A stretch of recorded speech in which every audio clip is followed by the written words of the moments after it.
Bismillahirrahmanirrahim. Selamat sore. Assalamualaikum warahmatullahi wabarakatuh.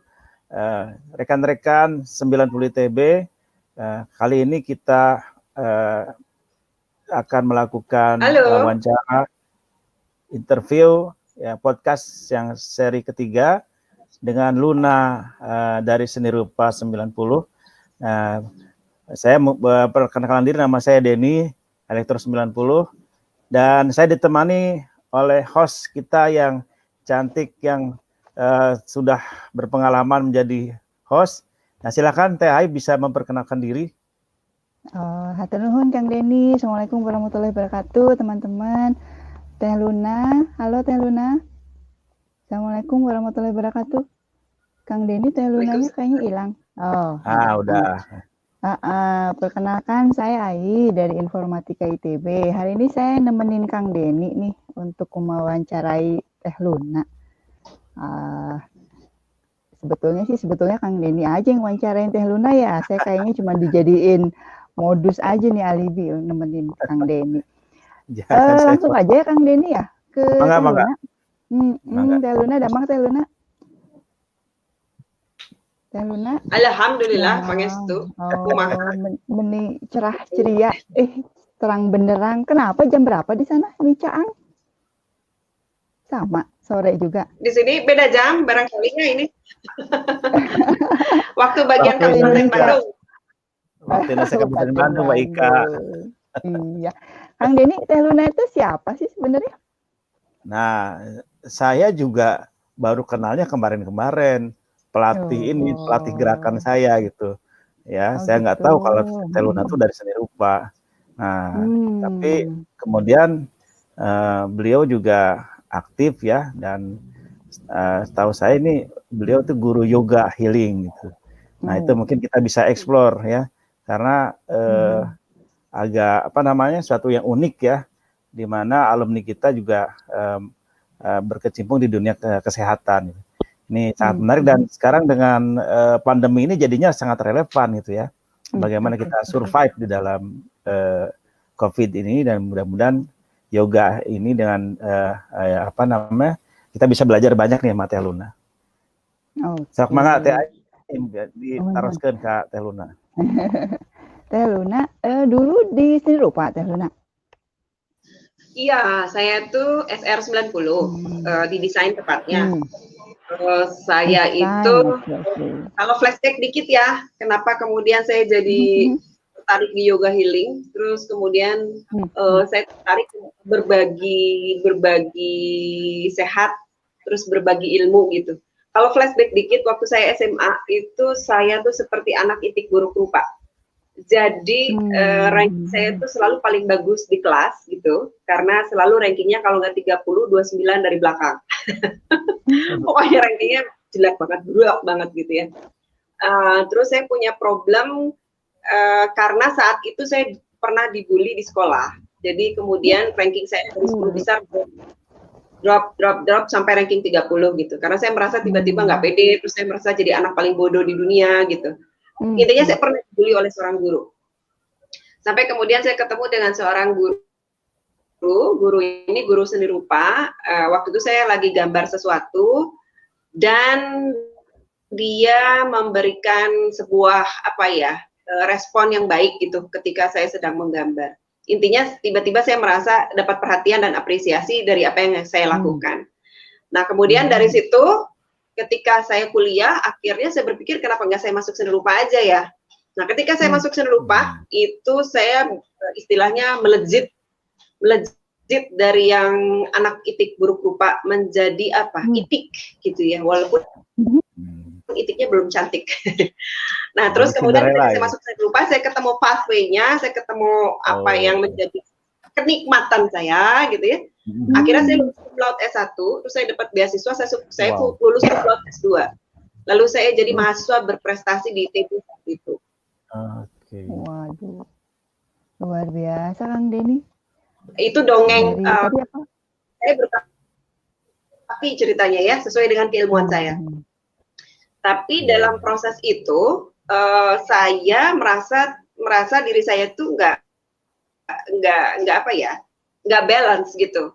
karena saya mungkin akhirnya selama proses ingin berubah menjadi lebih baik itu, karena dulunya kan saya dibully habis ya, dan saya merasa bukan orang yang pintar gitu, saya tuh orang yang bodoh gitu, sampai akhirnya saya tiba-tiba saya bisa mengatakan bahwa saya nggak bodoh loh gitu ya. Tapi ternyata dalam proses itu saya banyak merubah mindset saya saat itu. Jadi saya terlalu melihat ke depan, saya menjadi orang yang sangat perfeksionis. Terus saya orang pekerja keras banget gitu ya. Sampai satu saat tiba-tiba badan saya kali udah nggak kuat kali ya. Nah, terus ditambah ada beberapa hal yang saya hadapi sehari-hari, karena saya yakin ya, setiap orang nih, mau Ai kayak, mau Denny kayak, mau siapapun, mau presiden, mau tukang beca sekalipun, itu pasti punya masalah, benar nggak? Benar. Nah, tinggal kan bagaimana kita mengisi masalah itu, bagaimana kita menikmati prosesnya gitu. Nah, jadi di tahun-tahun terakhir gitu, kemudian ketika saya sadar, lalu saya akhirnya melakukan pensiun dini. Saya pensiun dini dari profesi saya, walaupun sebenarnya saya masih tetap materi-materi S2 saya itu saya tetap berbagi gitu ya. Tapi bukan menjadi profesi tetap saya lagi. Jadi ketika saya kemudian sadar bahwa saya harus bukan melihat ke depan gitu ya, bukan terlalu melihat ke depan, tetapi juga saya nggak ngelihat ke belakang. Jadi saya harus banyak ngelepas luka-luka trauma masa lalu, Ci. Jadi ceritanya kalau di telenovela itu saya harus flashback gitu ya. Jadi saya berusaha untuk stay at the moment. Jadi saya harus belajar menghargai waktu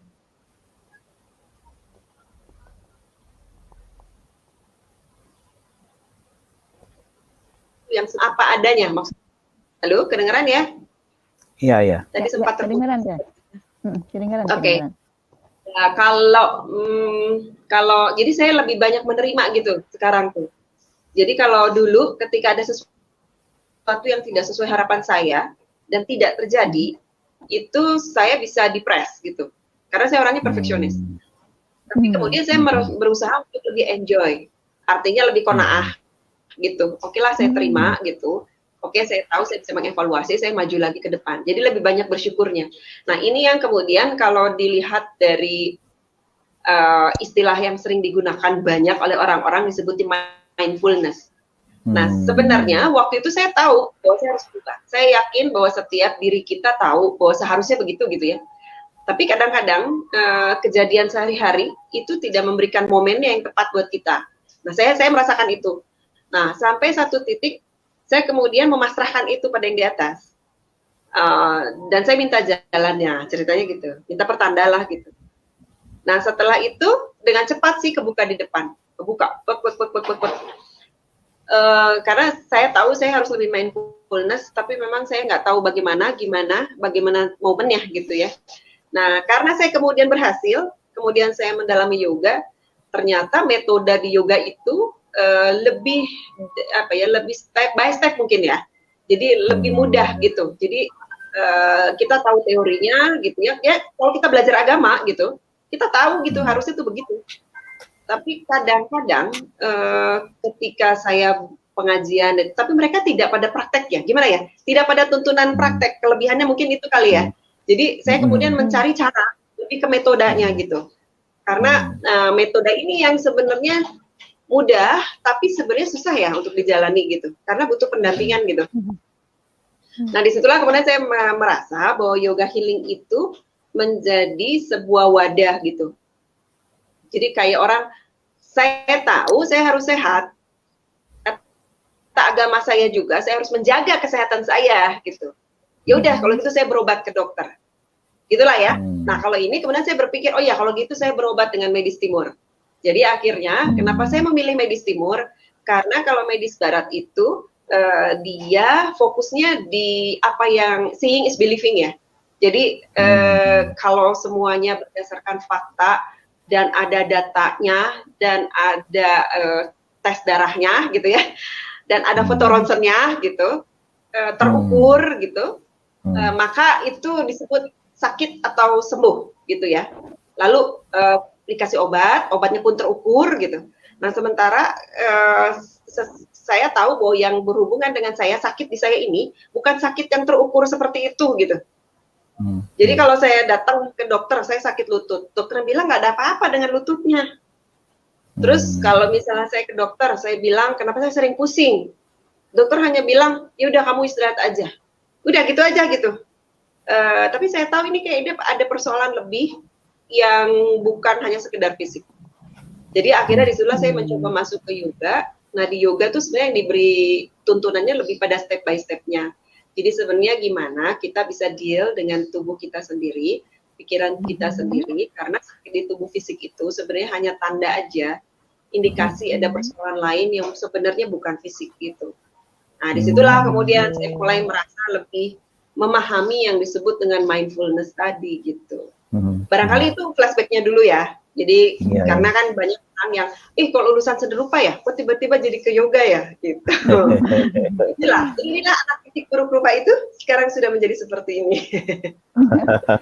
Sekarang udah jadi Cinderella gitu. Cinderella. Teh Luna berarti ke yoga itu karena memang pengalaman diri ya, maksudnya memang ada waktu kecilnya dibully, kemudian barangkali badannya nggak kuat karena Teh Luna tuh pekerja keras perfeksionis, kemudian dengan yoga menemukan healingnya, dan justru sekarang mau sharing dengan teman-teman ya, maka Teh Luna punya komunitas ya, komunitas yoga atau gimana? Ya. Jadi saya tuh dulu kan gini ya, kan orang-orang bilang kehidupan itu dimulai dari umur 40 tahun ya. Nah kalau saya itu semua penyakit muncul di 40 tahun. Jadi darah tinggi gitu ya, itu keluar tuh di umur itu. Terus sakit lutut gitu ya. Kalau perempuan itu kan mulai premenopause dan dari proses-proses itu ada perubahan-perubahan hormon kemut dan lain-lain gitu ya. Terus saya juga punya sakit tumor payudara dan saya sudah dioperasi 3 kali. Yang ketiga itu dokternya bilang takut TSA, makanya saya dibiopsi itu berapa tahun yang lalu saya lupa ya, 5 tahunan yang lalu gitu. Disitulah kemudian saya mulai berpikir ini kayaknya ada yang negur deh gitu ya, ada yang negur saya. Masa sih saya nggak ngerti gitu ya, dikasih sakit banyak banget gitu. Sampai saya pernah sisi tubuh kanan dari atas sampai bawah tuh sakit semua, jalan juga susah gitu. Terus akhirnya pada saat itu saya mencoba yoga healing, terus saya sempat kaligata semua kayak gatal-gatal. Terus saya GERD, jadi sakit mah ya, tapi asam lambungnya naik gitu ya. Jadi saya lalu bertahap saya masuk ke area yoga healing, terus kemudian saya mulai sembuh. Jadi sekarang saya orangnya ya kalau dibanding sekitar 20 tahun yang lalu saya lebih sabar sekarang ya. Kalau dibanding 20 tahun yang lalu saya lebih sabar, terus saya lebih caring, terus saya lebih menikmati, kalau orang bilang lebih enjoy the pain gitu ya. Kalau yang pernah ikut sesi saya selalu bilang enjoy the pain. Jadi nikmatilah rasa sakit itu sebagai proses kita mau sembuh gitu. Jadi proses kita mau mendapat surganya begitu. Nah jadi ketika saya merasakan sembuh, saya kemudian berpikir, udah deh, saya bagi-bagi ilmu saya bagi-bagi kebahagiaan saya gitu. Nah disitulah kemudian saya buat komunitas gitu. Nah komunitas ini awalnya sih komunitas kelas massal, jadi saya bikin yoga bareng, latihan nafas bareng gitu. Karena kalau yoga itu kan cuma metode ya, jadi sama seperti, oke, kamu sakit memilih medis mana nih? Kamu mau ke dokter atau kamu mau ke healer gitu ya? Mungkin orang zaman dulu bilang dukun kali ya. Sekarang kan lebih diangkat gitu ya. Jadi mau pilih kemana gitu, mau terapis atau apa. Nah, karena ini menjadi sebuah paradigma juga ya, karena ada hal yang bersifat kontradiktif ketika kemudian yoga dihubungkan dengan agama. Karena kalau menurut saya bukan agama, yoga itu cuma metode aja gitu. Karena kalau agama ya kun fayakun lah ya. Maksudnya kalau setiap orang punya agama dan kepercayaan, sama aja ketika kita mau masuk ke medis barat ya. Oke, kamu pengen sembuh, kamu pengen sehat. Dokternya mau agamanya Islam, dokternya mau agamanya Kristen gitu ya, mau agamanya Hindu, Buddha gitu. Ya itu kan keilmuan gitu. Dia sembuh untuk menjadi itu. Jadi Ini kenapa saya coba buka juga, karena ketika saya mencoba berbagi, biasanya obstacle di lapangan itu banyak yang menyangkut pautkan kemudian bahwa yoga itu adalah agama. Nah, kalau saya sih menyatakan saya sembuh dengan yoga, karena bukan yoga bukan agamaku ya Islam, gitu ya. Artinya aku menggunakan yoga itu sebagai the way, gitu, sebagai cara. Jadi sebagai cara untuk aku menjadi sembuh. Jadi itulah kemudian ketika aku membangun kelas yoga itu sebenarnya saya masih certified yoga teacher. Dan itu saya ikutnya TTC, Teacher Training Course gitu ya. Dan kemudian ketika saya sudah melampaui TT 50, 100, 150, 200 sampai terakhir 300, kemudian saya ingin mendalami lagi. Saya pengen, jadi kalau udah dokter umum, saya pengen jadi spesialis gitu. Saya pengen lebih dalam lagi. Sebenarnya kalau orang sakit itu ada problem apa lagi yang di dalam itu. Kalaupun otot, dia fungsional anatominya seperti apa. Lalu saya dalamin lagi lebih dalam. Jadi sekarang saya akhirnya menjadi registered yoga terapi spesialis gitu. Nah ini lebih private. Jadi saya masuk ke sakit-sakit atau gangguan atau masalah yang lebih individual. Kalau kelas massal itu kan kita latihan bareng aja ya. Jadi kayak dokter umum lah. Jadi digeneralisasikan, yang penting sehat, olah tubuhnya, olah nafasnya, olah rasanya gitu. Tapi kemudian karena saya punya passion di situ, saya dalamin lagi ke spesialis. Nah, sebenarnya kalau dibalikin lagi, apa ya? Jadi yang ingin saya bagi sebenarnya adalah mindfulness-nya tadi. Kalau buat kita yang umur segini, gitu ya, sweet berapa kita? Sweet 40 udah lewat kayaknya ya. Sweet 50 kayaknya. Jelita. Jadi ini sangat sweet gitu ya. Ini sebenarnya umur-umur yang menurut peak umur kita gitu.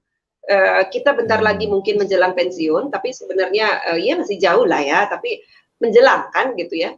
Artinya banyak hal yang membuat kita itu harus menjadi sebuah wholeness gitu. Jadi tidaklah, kalau dulu kita waktu masih muda, kita mikirnya, saya merasa ya, saya itu berpikir ke depan terus gitu. Saya ingin jadi apa ya? Saya mau jadi apa? Umur sekian saya ingin jadi apa? Level saya udah di mana? Gitu terus gitu. Pikiran saya sibuk terus ke sana. Nah, ketika kita udah sampai di titik itu, terus gue ngapain ya? Nah, ini kan yang sebenarnya ada satu momen yang membutuhkan kita menjadi wholeness tadi gitu. Jadi kita sebenarnya akhirnya seringkali ketika kita bangun tidur, yang pertama dilihat adalah apa? HP. Pertama kali kita bangun tidur, kita ingat adalah pekerjaan. Gitu kalau kan? saya lihat istri saya. Sweet. Oke, benar ya, itu karena sebelah kita banget soalnya ya. Pasti itu yang dilihat dulu. Nah, jadi akhirnya jarang banget ketika kita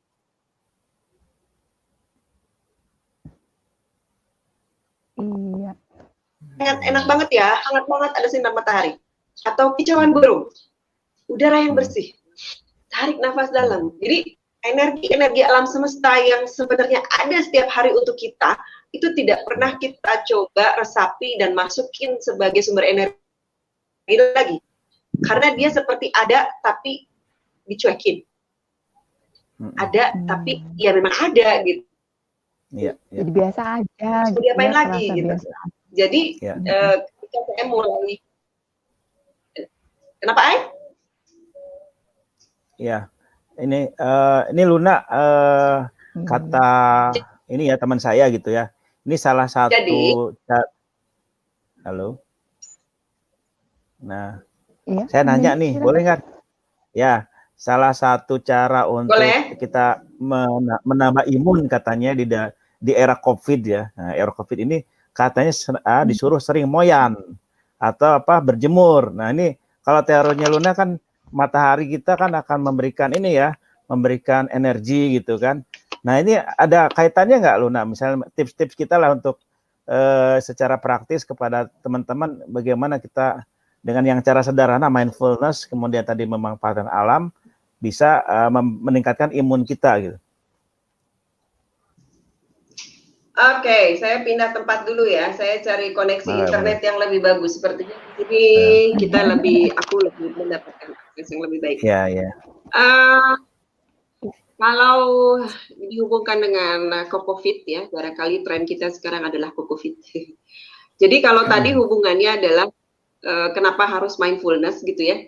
Karena tadi seperti saya bilang bahwa ada saatnya sekarang kita untuk bisa lebih menghargai saat ini gitu. Artinya kita menghargai proses. Jadi kita bukan stuck di masa lalu sehingga susah move on gitu, tapi juga kita nggak sibuk membuat rencana ke depan sehingga kemudian kita kadang-kadang lupa dengan apa yang ada sekarang untuk kita gitu. Nah sebenarnya ini sama dengan ketika kita menghadapi problem-problem yang ada sehari-hari yang terus berubah-ubah dari tahun ke tahun. Kebetulan aja trennya tahun ini adalah psiko-covid itu gitu ya. Mungkin nanti tahun-tahun depan ada lagi yang lain. Tapi intinya sebenarnya begini, saya itu suka dapat beberapa pertanyaan yang hampir sama, tapi datangnya bukan saja dari orang yang kan sikap tiap orang terhadap fenomena ini beda-beda ya. Ada yang levelnya oke, saya tahu, tapi biasa aja gitu ya. Tapi ada yang tahu, worry. Jadi si level-level kewaspadaan itu berbeda-beda gitu ya. Tapi ada juga yang sangat cuek. Ada yang tidak peduli.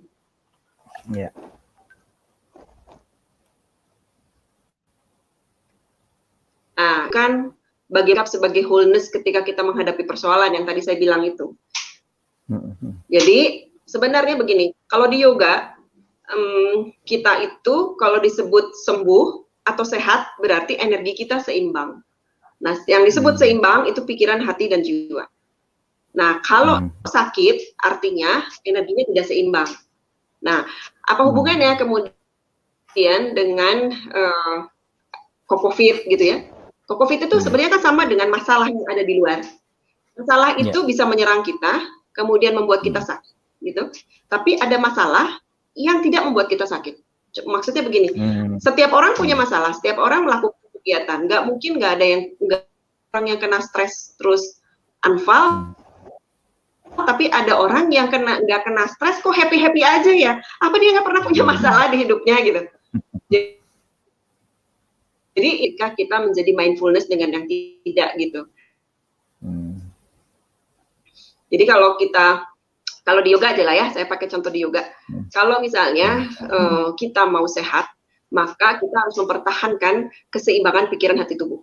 Kalau kita mau sembuh, maka kita harus mencoba menyeimbangkan pikiran, hati, dan tubuh. Maksudnya, kalau pikiran kita yang membuat tidak balance, maka pikiranlah yang kemudian disembuhkan. Kalau tubuh kita yang tidak membuat balance, maka tubuhnya lah yang disembuhkan. Nah, tapi lewat mana masuknya itu? Kalau di yoga lewat pusaran energinya. Nah, pusaran energinya tuh ada di 7 pusat energinya gitu ya. Jadi ini bedanya medis timur dan medis barat. Nah, kenapa ini saya kasih sebagai wawasan perbedaan masuk energinya sama kalau obat masuknya lewat mana gitu kan? Oke, bisa dioles di kulit, bisa masuk di mulut gitu ya. Nah, sama kalau di medis timur kan juga lewat pusaran energi gitu. Kenapa ini saya sampaikan? Karena ini akan menjadi awareness kita untuk menjadi mindfulness. Nah, terus kemudian kalau kita sudah seimbang, itu sebenarnya bisa digunakan sebagai proteksi gitu. Nah, jadi kalau tadi pertanyaannya gimana ya supaya kita sama COVID itu nggak kena? Sebenarnya bukan persoalan kena atau nggak kenanya, tapi apakah kita mencoba mempersiapkan diri kita untuk tetap sehat? Karena kalau kita imun tubuhnya bagus, daya tahan tubuh bagus, itu mau virus apapun, mau masalah apapun, gitu ya, itu mental. Karena kita selalu mendetoks diri kita, selalu membersihkan diri kita, lalu selalu menyeimbangkan diri kita. Simpelnya, sederhananya begitu.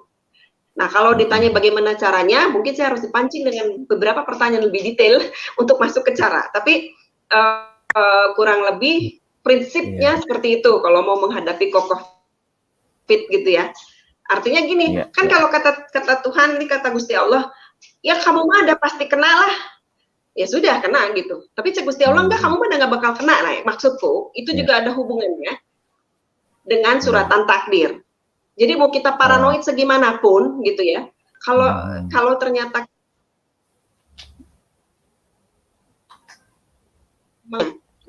kalau ditanya apa bagaimana supaya kita tidak kena COVID, yang menjadi pilihan kita. Apakah kita meminum obat? Apakah kita mau, kan katanya lagi dicari itunya ya, vaksin, antinya ya, vaksin, mau dicari vaksinnya gitu ya, atau kita mau menaikkan daya tahan tubuh kita. Nah, saya memilih menaikkan daya tahan tubuh kita, karena gini, daya tahan tubuh kita itu kan kalau di yoga bukan hanya di tubuh fisik ya, tapi juga di pikiran juga. Artinya gini, kalau pikiran kita positif, maka itu menjadi energi yang seimbang buat diri kita. Tapi saya punya klien yang dia pencemasnya luar biasa. Itu saking cemasnya dia nggak mau nerima tamu di rumahnya, satu pun dia nggak mau nerima. Dia tidak pernah keluar rumahnya, dan dia itu sampai mengeluarkan beberapa barang di rumahnya karena dia merasa barangnya itu toksik. Waduh. Jadi dia berlebihan gitu. Jadi akhirnya dia hidup untuk move on. Dia tidak bisa mindfulness karena dia tidak pernah bisa menghargai.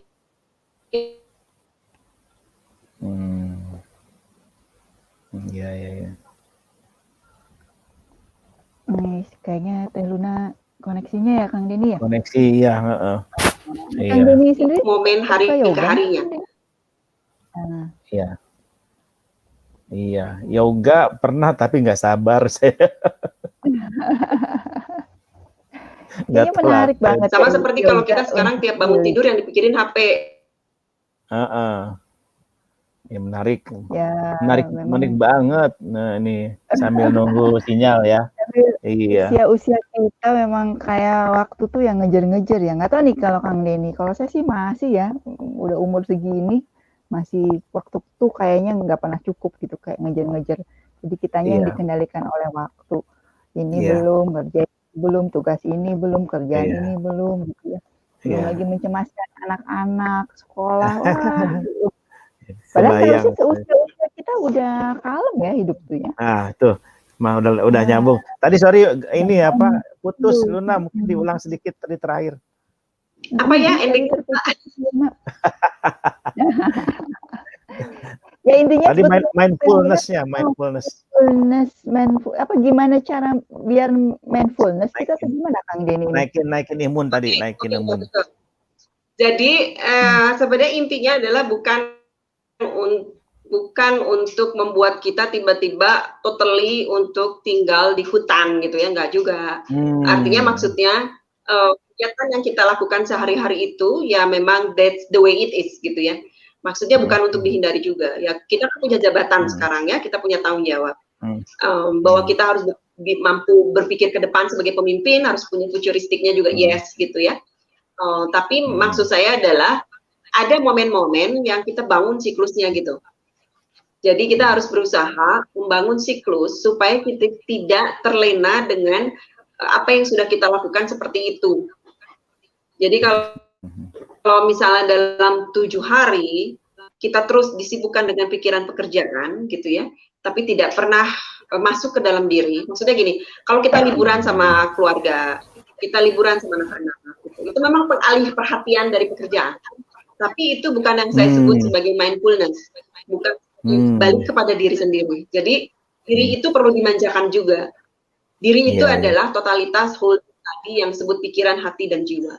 Nah itu tuh wholeness itu sebenarnya kalau di yoga disebutnya yuj.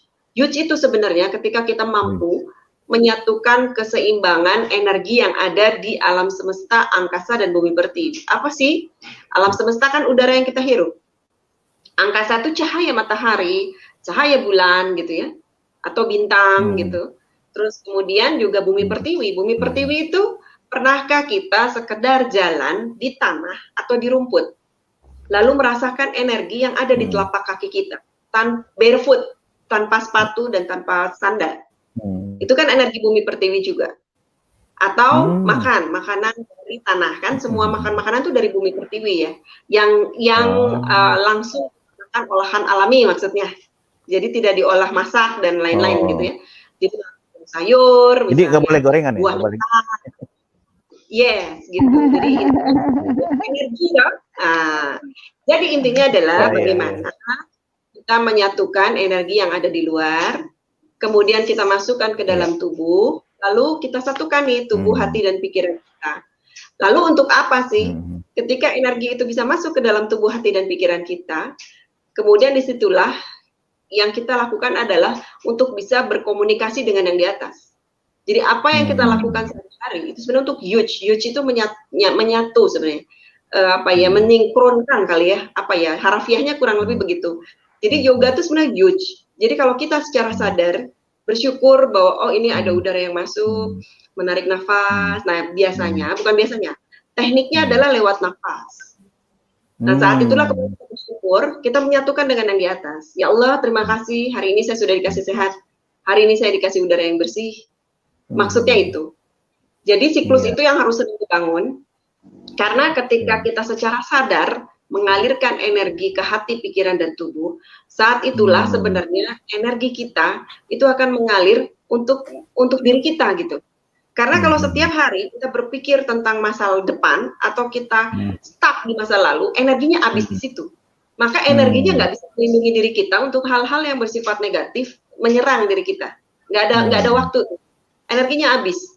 Itu sebabnya kenapa stres itu seringkali menghabiskan energi kita. Karena stres ini, kalau Tuhan itu sudah memberikan skenario terbaik, kalau kita stres itu dikasih adrenalin, hormon adrenalin. Hormon ini itu sebenarnya hormon yang membuat kita punya energi besar untuk mengatasi stres. Tapi the problem is adrenalin itu keluarnya di kelenjar yang ada di atas ginjal, dan itu adanya di perut. Manipura Chakra kalau di yoganya. Nah, Manipura Chakra itu biasanya orang-orang yang stres dan dia tidak bisa dengan mudah memutus siklusnya, itu akan mudah sakit mah, lambung, berbagai masalah pencernaan, menjadi ketidakstabilan hormon nasional. Itu Ai tunjuk tangan ngaku tuh. Aku pun demikian. Aku pun pernah demikian. Jadi ini yang saya sebut bahwa kita harus berani memutus siklusnya. Karena kalau kita terus-terusan ada di situ, stres itu bagus sih. Kan udah dikasih adrenalin sama Tuhan ya. Terus Tuhan juga ngasih kita kortisol. Kortisol itu sebenarnya diberikan supaya kita punya cadangan energi. Karena kan kalau kita dikasih adrenalin tuh, kalau kita stres tuh luar biasa capeknya. Lelah banget, energi yang keluarnya banyak. Dikasihlah kortisol, tapi risikonya insulinnya kan problem. Gitu ya, mereka punya diabetes jadi problem gitu. Jadi ini yang mesti kita hati-hati. Terus dikasih lagi norepinefrin. Norepinefrin itu sebenarnya bagus sih. Dia Tuhan tuh mendesainnya tuh supaya ini ada energi yang udah saya kasih buat kamu stres, tapi energi yang ini saya keep ya. Karena kalau energi ini saya kasih, kamu unfal. Ini buat vital. Jadi ini energi yang dipakai organ-organ vital. Jadi sebenarnya Tuhan itu sudah mendesain sedemikian mungkin ketika orang stres itu bisa kuat. Tapi problemnya adalah kalau stres itu berlangsung cukup lama, maka itu akan membuat ketidakstabilan hormon nasional. Dan berikutnya berefek pada sakit. Ya sakit, tiba-tiba pusing terus, tiba-tiba sakit perut terus gitu. Kuat mah kuat gitu menghadapi stres. Tapi ya gitu, jadi makin lama tubuhnya digerogotin. Pikirannya digerogoti. Nah itu yang disebut bahwa kita harus berani lebih mindfulness, kesadaran kita untuk lebih mindfulness sekarang. Karena gini, umur kita nih sudah sweet gitu ya, makin tua kita itu metabolisme makin lambat gitu ya. Semua itu berubah. Kalau zaman dulu kita berlari dengan cepat, berpikir dengan cepat, masih tenaganya tuh ada gitu. Masihlah kuat gitu. Tapi sekarang itu kan kita cadangan baterainya itu sudah harus dieman-eman. Ini yang harus hati-hati karena kalau kita tidak pernah berubah, kita tidak bisa memutus siklus lebih mindfulness, maka kita akhirnya kalau menurut aku cuma jadi zombie. Waduh. Gitu. Itu kali ya. Wah, seru nih kalau sama Luna kalau udah bicara yoga, seru. Mindfulnya itu loh, gimana nih supaya nggak dikejar-kejar stres ya, Teh Luna ya. Yes. Gimana nih, mau nyoba yoga apa gimana nih sama Teh Luna? Boleh deh, supaya para pemirsa 90 ITB juga apa yang diomongin, apa sih teorinya, mana prakteknya, kan seharusnya yoga gampang ya. Gitu. Oke. Aku kasih yang sederhana aja ya. Iya. Jadi ikuti deh. Kalau yoga, metodenya itu selalu ada 3 ya. Satu itu pranayam. Pranayam itu teknik bernafas. Jadi lewat teknik bernafas itu kita bisa mengontrol energi, karena pranayam itu artinya prana itu energi kehidupan, yama itu mengontrol. Jadi kalau kita melakukan pranayama melalui teknik pernafasan, maka kita akan bisa mengontrol energi kita.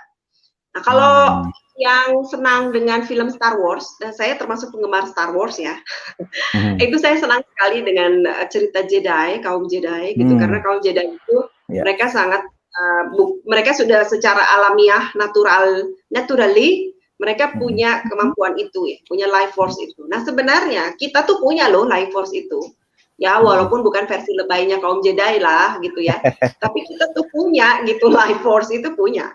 Itu yang disebut dengan prana, dan sejak ribuan tahun yang lalu teknik itu sudah ada gitu. Nah jadi ini yang disebut dengan tenaga dalam, prana atau energi kehidupan. Tenaga dalam. Nah saya balik lagi ke metode tadi ya. Satu pranayam, terus yang kedua itu asana. Asana itu pose. Nah kalau pose itu sebenarnya digunakan sebagai pembuka pintu energi yang tepat. Jadi kita kan punya 7 cakra ya, 7 pintu energi. Nah tiap pintu energi itu ada posenya untuk membukanya. Nah itu yang disebut dengan latihan asana. Terus kemudian yang ketiga itu adalah savasana. Nah ini itu penggemar setiap orang yang melakukan yoga adalah savasana. Savasana itu pose seperti tiduran terlentang gitu ya. Lalu sebenarnya yang kita lakukan adalah di sana meditasi. Gitu. Sebenarnya itu kita fokus mengalirkan energi. Bedanya begini. Sebenarnya tiga-tiganya ini tuh sama seperti meditasi sih ya. Cuman meditasi dalam istilah bahwa yang namanya meditasi itu adalah fokus mengerjakan sesuatu. Jadi kalau kita lagi nyetir, misalnya ya, terus Ai misalnya lagi kerja gitu, terus Deni misalnya juga lagi nyanyi gitu ya. Kalau fokus, artinya pikiran, hati, dan jiwa kita diarahkan untuk pekerjaan yang kita lakukan, maka itulah yang disebut meditasi sebenarnya. Jadi meditasi itu kita betul-betul fokus di situ. Nah, jadi kalau kita pranayam, kita fokus, maka itu one kind of meditation gitu. Kalau kita latihan pose, kita fokus, that's one kind of meditation also gitu. Disebutnya ya meditasi di asana. Nah, asana juga sama, itu ada meditasinya. Nah, tapi ada yang meditasi yang memang khusus untuk meditasi. Itu yang keempat. Tapi kalau kita latihan yoga, biasanya 3 itu, pranayam, asana, savasana. Nah, sekarang kalau kita mau latihan, saya kasih yang sederhana aja, tapi tentunya tidak harus pakai savasana, karena kalau pakai savasana kita tidur beneran kali ya. Ya, kameranya nggak kelihatan. Iya, tidak kelihatan. Jadi saya akan mengenalkan teknik nafas yang sederhana, teknik nafas perut disebutnya, pranayam, terus kemudian saya akan kasih sedikit latihan menyelaraskan nafas di pose.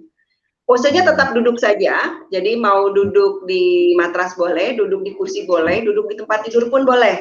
Jadi dimanapun teman-teman sekarang sedang berada, dimanapun para alumni sedang berada, bisa melakukannya. Teknik ini sebenarnya sangat bagus ketika, terutama saya yang darah tinggi ya, saya darah tinggi Anfal 220, terus saya 3 hari suruh bed rest, dan ternyata memang keturunan, dan saya mau tidak mau minum lodos waktu itu. Tapi saya bersikukuh bahwa saya bisa lepas dari obat saat itu. Akhirnya selama 2 tahun saya terapi nafas, dan alhamdulillah saya tidak bergantung lagi dari obat. Gitu. Jadi saya lakukannya begini. Setiap saya punya serangan, kan kalau darah tinggi itu indikasinya tuh mudah dikenali tubuh. Jadi tiba-tiba vertigo, jantung berdegap-degap, terus nafas lebih pendek.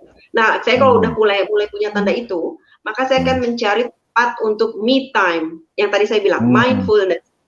Cari tempat dimanapun aja. Kalau saya lagi duduk, ya saya duduk di situ, tapi mindfulness. Kalau saya lagi jalan, saya cari tempat duduk, saya mindfulness. Terus kalau misalnya lagi lagi nyetir, maka saya berhenti. Artinya begini, mindfulness adalah ketika saya hanya fokus pada sesuatu yang berhubungan dengan diriku. Jadi pada saat itu saya melepas pekerjaan lain yang tidak berhubungan dengan diriku. Maksudnya diriku tuh diri dalam pikiran, hati, dan tubuh tadi gitu. Nah, itulah yang saya lakukan. Jadi yang tips yang nanti saya mau kasih, itu teknik nafas yang sederhana, yang bisa dilakukan oleh teman-teman alumni semua, ketika stres, misalnya ya, atau ketika jenuh. Kan kita ngerasa pasti ya, aduh kayaknya ini nggak mesti diterusin deh, tunggu dulu deh, berhenti dulu deh.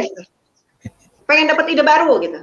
Nah, saat itulah sebenarnya cukup keluar, break aja sekitar 1-2 menit, tarik nafas panjang. Kenapa? Karena nafas panjang dan dalam itu akan menurunkan gelombang otak kita, akan mendinginkan kepala kita, dan saat itulah pikiran hati kita akan kembali balance, dan ide-ide kreatif akan muncul. Ide-ide kreatif tidak akan bisa muncul ketika gelombang otak kita tinggi, ketika detik jantung kita cepat. Jadi ketika kita stres, ide-ide kreatif tidak akan keluar. Itu sebabnya sebenarnya sederhana ya, cuma nafas aja, nafas panjang dan dalam, lalu kasih waktu sekitar 1 menit sampai kita merasa rileks, tenang dan damai. Maka saat itulah kemudian kita bisa restart lagi, melakukan hal-hal lain yang memang perlu kita lakukan. Kita coba ya. Ayo.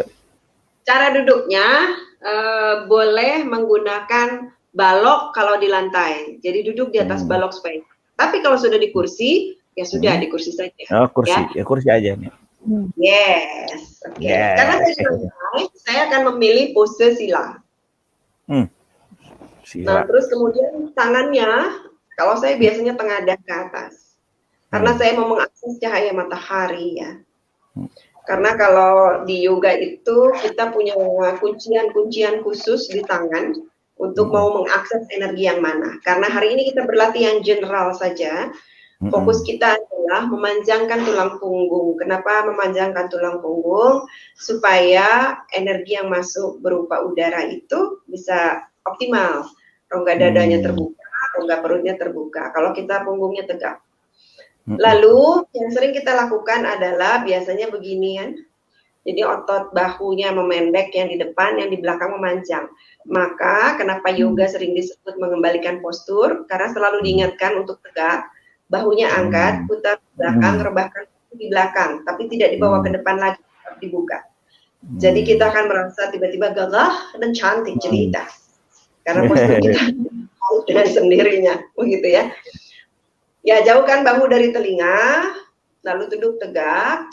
Lalu saya akan minta semua sobat-sobat di alumni pejamkan mata. Pejamkan mata, lalu rilekskan pikiran, hati, dan tubuh. Bangun suasana hatinya supaya lebih nyaman lagi. Lalu perlahan, fokuskan pikiran kita hanya pada nafas. Merilekskan pikiran, maksudnya adalah stay at the moment. Sekarang kita sedang bernafas, maka fokuskan pikiran kita pada nafas kita. Jangan biarkan pikiran kita lari ke masa lalu, tapi juga jangan sibuk membuat rencana ke depan. Mindfulness, betul-betul fokus pada tubuh kita, hati kita, pikiran kita, hanya untuk bernafas.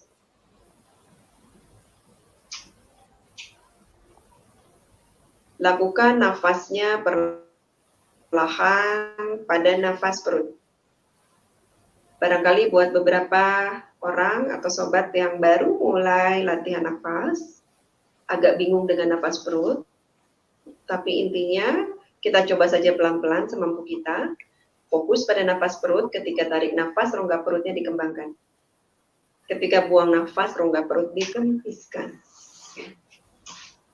Setiap tarik nafas, rongga perut dikembangkan semaksimal mungkin. Ketika buang nafas, rongga perut dikempiskan sampai tidak bisa dikempiskan lagi. Lakukan tetap dengan lembut, bertahap, dan tidak ditahan. Perlahan pasang senyum di dada di wajah supaya energinya mengalir dengan lancar.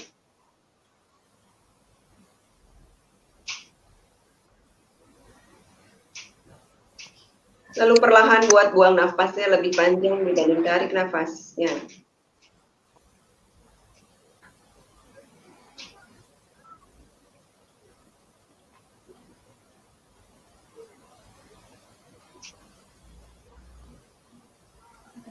Lalu perlahan hadirkan cahaya ilahi di tubuh, hati, dan pikiran kita.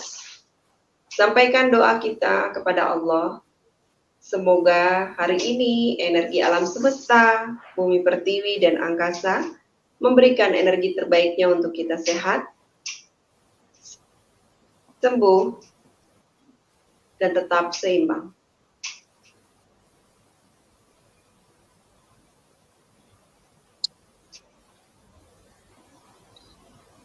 Lakukan nafasnya dengan lembut, bertahap, dan tidak ditahan.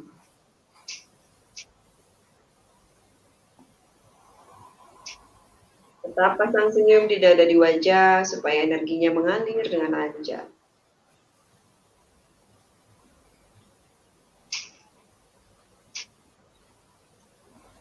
Ya, perlahan kita akan optimalkan nafas perutnya. Kita letakkan satu tangan di depan perut, satu tangan di punggung belakang. Telapak tangannya menghadap ke perut dan punggung. Lalu kembali nafas perut panjang dan dalam. Lalu perlahan rasakan setiap tarik nafas, rongga perutnya mengembang. Mengembang ke depan dan ke belakang. Rasakan dengan tangan kita bahwa setiap tarik nafas, kita merasakan tangan kita ikut mengembang ke depan dan ke belakang. Lalu pegang pinggang kita. Ketika kita bernafas,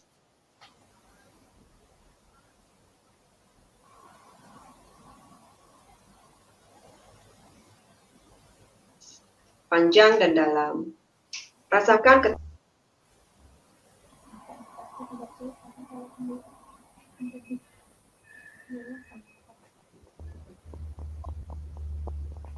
rasakan betul rongga perut mengembang, mengembang ke depan, ke belakang, ke samping kiri kanan, dan setiap tarik nafas mengembang ke atas menekan ulu hati dan menekan ke bawah menekan penuh.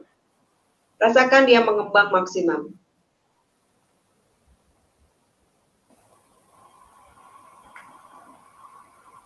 Dan mengempis seoptimal mungkin. Fokus pada nafas. Lalu perlahan bawa kesadarannya. Setiap tarik nafas mengambil udara. Setiap tarik nafas rasakan sensasi udara yang masuk dan kehangatan sinar matahari di tubuh kita. Lalu ketika buang nafas, secara sadar, 7 cakranya. Saya pandu pelan-pelan untuk menyentuh 7 cakra ya. Tarik nafas, kembangkan rongga perut, bawa masuk udara dan cahaya, lalu buang nafas, sapa tulang ekor, panggul, perut, dada, leher, kening, dan ubun-ubun sepanjang punggung. Lakukan setiap tarik dan buang nafas. Setiap buang nafas, bayangkan punggung kita semakin bersih, bercahaya.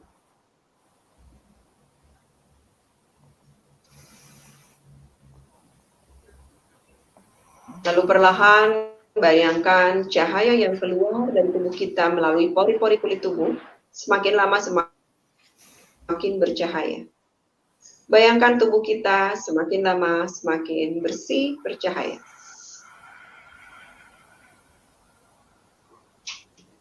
Lalu perlahan sampaikan doanya pada Tuhan. Sampaikan apa yang ingin disembuhkan hari ini, apa yang ingin dikuatkan dan diseimbangkan hari ini.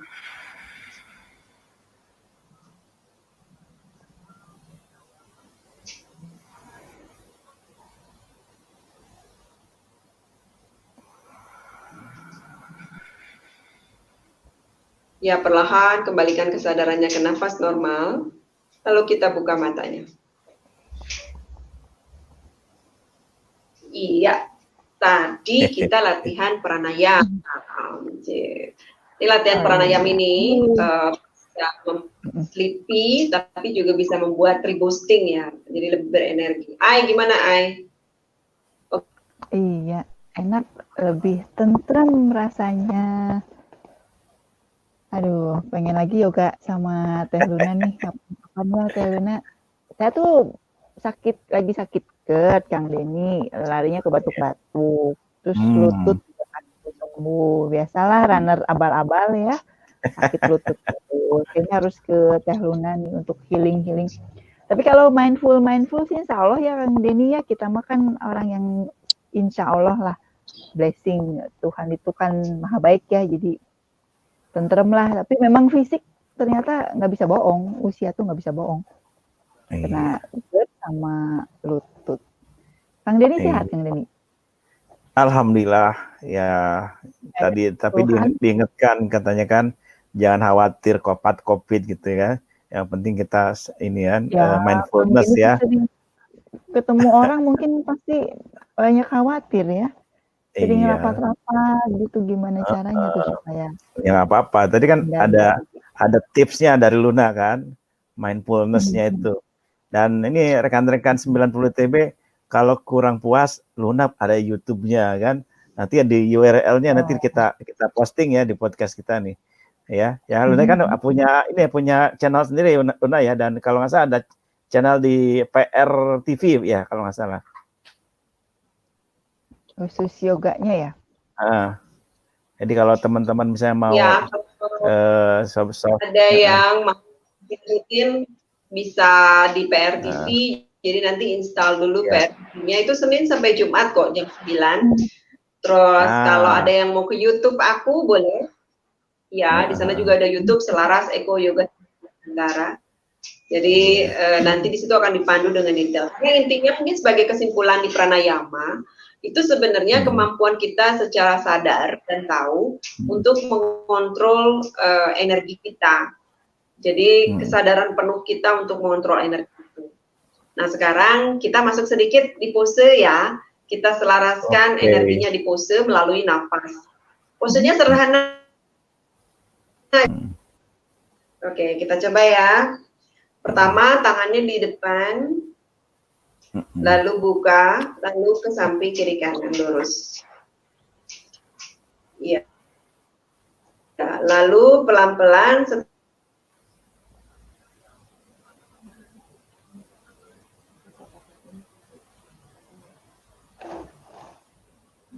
buang nafas. Kenapa?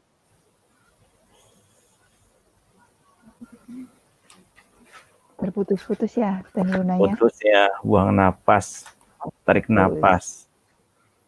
Napas perut ini. Napas perut ya, terutama untuk penyanyi ini. Saya nggak bisa terus. Harus pakai napas perut. Napas jadi perut. Tarik nafas, perutnya dikembungkan. Iya. Nafas, perutnya dikempiskan. Nggak salah kayak gitu ya. Cara iya. Mindfulness. Lari juga ya, tuh. Nah, ini tuh di belakang tuh. Ya, terus ini ya. Ya, setiap buang nafas kita tarik tangan ke nafas ya. Tarik nafas, arahkan ke leher bahu. Buang nafas ikut tangan tarik keluar. Nah, ini buat leher dan bahu, buat Ai bagus nih. Atur nafasnya, terus termasuk juga buat Denny nih yang sebagai pekerja nih, yang selalu di belakang meja, kalau lagi di belakang meja nih untuk setiap buang nafas, tarik keluar, siku tangannya tarik ke belakang, tundukkan kepala. Jadi selaraskan nafasnya di pose untuk mengalirkan ke titik yang tepat. Lengan atasnya ditutup. Lengan atas tangan sebelah kiri ditutup ke kuping, ya, lalu pandangannya ke arah ketiak sebelah kiri di tangan yang ditekuk. Tangannya di belakang leher, good. Tegakkan tubuh, jauhkan bahu, nafas dulu panjang, arahkan ke lengan atas, leher dan lengan atas lalu tarik ke samping. Side bend-nya ke kanan, kalau tangan kiri yang diangkat, side bend-nya ke kanan. Benar nggak ya? Prosesnya, lengan atas atau bahu atas, nikmati rasa sakitnya, kasih energinya ke sana. Selaraskan nafasnya di pose itu. Pelan-pelan tegak. Kita ganti ya, tempel. Kebalikannya, pandangannya ke arah belakang.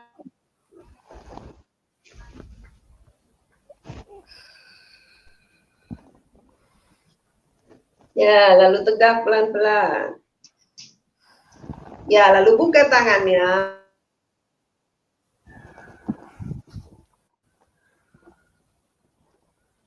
Enak nih stretchingnya Kang Denny. Aduh. Harus Sederhana nih usia-usia kita nih.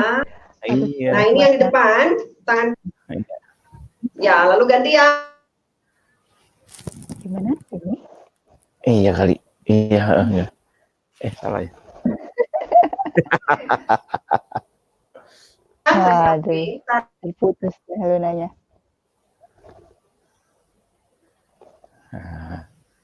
Ini. Tarik jalan tangannya ke kanan. Ya, lalu tekuk lututnya, peluk dulu. Nah, kalau yang duduk di kursi, kalau kakinya bisa naik, boleh naik. Ini dia. Kalau udah kaki ya repot saya. Aduh. Kena ukuran perut nih. Tapi kalau enggak, ya silakan perut ya.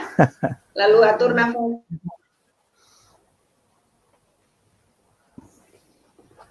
Aduh, ini dia energinya buat perut. Jadi ini kalau kita perutnya sedang tidak nyaman, lakukan usia panjang dalam. Ini perutnya kegedean bukan nggak nyaman. Perut pejabat ya.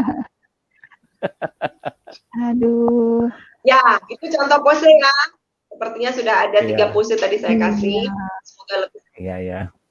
Untuk daerah leher dan bahu. Ya, baiklah. Barangkali itu yang sudah saya kasih contoh, kecuali savasana ya, nggak saya kasih ya. Iya. Nanti biar kita ikutin nonton VRTV di aplikasinya. Siap Senin sampai Jumat jam 9 ya, Jam 9. Setiap hari. Nanti kita taruh di link kita nih. Iya. Ini nggak kerasa udah hampir 1,5 jam loh. 1 jam. Mau gitu ya. Oh, by the way, ngobrol sama Teh Luna. Ini sama Denny. Yes. Sesi khusus sama PRTV, kita yoga bareng sama alumni ITB. Jadi nanti sebagai bintang tamu Luna Yoga, kita cari spotnya aja, nanti di syuting sama PRTV, nanti kita masuk ke program PRTV. Jadi kalau misalnya mau, atau misalnya mau jadi bintang tamu dengan tertentu, tapi asal mau jadi model ya. Kalau jadi model itu one by one, jadi satu. Kita mau sekitar 5 orang, 6 orang. Iya. Seru nih Kang Denny, kita masuk TV. Iya, saya masuk TV. Iya, ini udah masuk TV juga. Gitu ya. Terus iya, Teh Luna. Iya nih buat teman-teman alumni yang bersedia pengen masuk TV gitu ya, ditawarkan sama Teh Luna nih. Ya, untuk tapi diadakan kegiatan alumni dalam rangka berapa 100 tahun ITB barangkali. Hayu, mangga dengan senang hati untuk 90 alumni. Iya. Dalam rangka reuni Teh Luna, kita kan udah 30 tahun ITB 90 ini kan tahun ini harusnya reuni ke-30. Nah, reuninya bisa macam-macam kan ini, termasuk juga masuk TV juga bareng boleh. itu. Boleh, seru juga tuh. Tinggal saya harus kecilin perut dulu nih. Iya, ini udah mau 1 jam lebih ya kita nih ngobrol-ngobrol. Iya. Yoga juga. Kerasa. Nah, mungkin ini satu pesan terakhir mungkin buat audiens, buat teman-teman semua ITB, mungkin Teh Luna sebelum ditutup kalau ada saran, masukan atau tadi yang terkait dengan mindfulness buat teman-teman pemirsa podcast ini. Ada pesan-pesan atau? Ya, pesannya sih rajin-rajinlah untuk selalu menyeimbangkan tubuh, hati, dan pikiran. Jadi yang suka menganggap itu menjadi biasa juga dibiasakan kembali untuk selalu menyatukan pikiran, hati, dan jiwa dalam siklusnya. Jadi sering-seringlah mindfulness. Karena kita segini itu sudah umur yang sangat lagi cantik-cantiknya. Jadi ingat untuk mindfulness. Oke. saja. Oke, mindfulness, hati, tubuh, dan pikiran ya disatukan. Ya, ini terima kasih nih Teh Luna mengganggu waktu sorenya, tapi kita banyak sekali insight ya, banyak sekali tadi dari pengalaman, dari latar belakang, kemudian kenapa Teh Luna ini menjadi aktivis yoga healing, dan kita banyak sekali belajar sampai praktek langsung nih, langsung bonus. Gitu. Bonus praktek nih Kang Denny. Oke, baik, monggo. Saya pikir sudah ini ya, karena ini udah mau ini, cukup ini, dan mungkin saya ucapkan terima kasih Teh Luna. Teh Ai mungkin kalau mau ditutup silakan. Oh iya. Mudah-mudahan kita bisa bikin acara bersama ya. Iya. Sama Teh Luna, kita tindak lanjuti ya, kita ngobrol-ngobrol lagi. Ya Kang Denny, kini podcast yang ketiga ya. Masih akan ada podcast lain teman-teman ya Teh Luna. Ini informasi juga buat Teh Luna. Kita nih podcast akan berkelanjutan, akan ketemu lagi dengan teman-teman dengan berbagai insight, inspirasi dari teman-teman 90 ITB lainnya. Insya Allah mungkin 2 minggu lagi atau bulan depan barangkali ya kita podcast lagi dengan tamu lain yang nggak kalah serunya dengan Teh Luna. Itu ya. Oke. Baik, kalau gitu kita tutup ucapan alhamdulillah, dan kita sudahi dengan ucapan alhamdulillah. Assalamualaikum warahmatullahi wabarakatuh. Waalaikumsalam.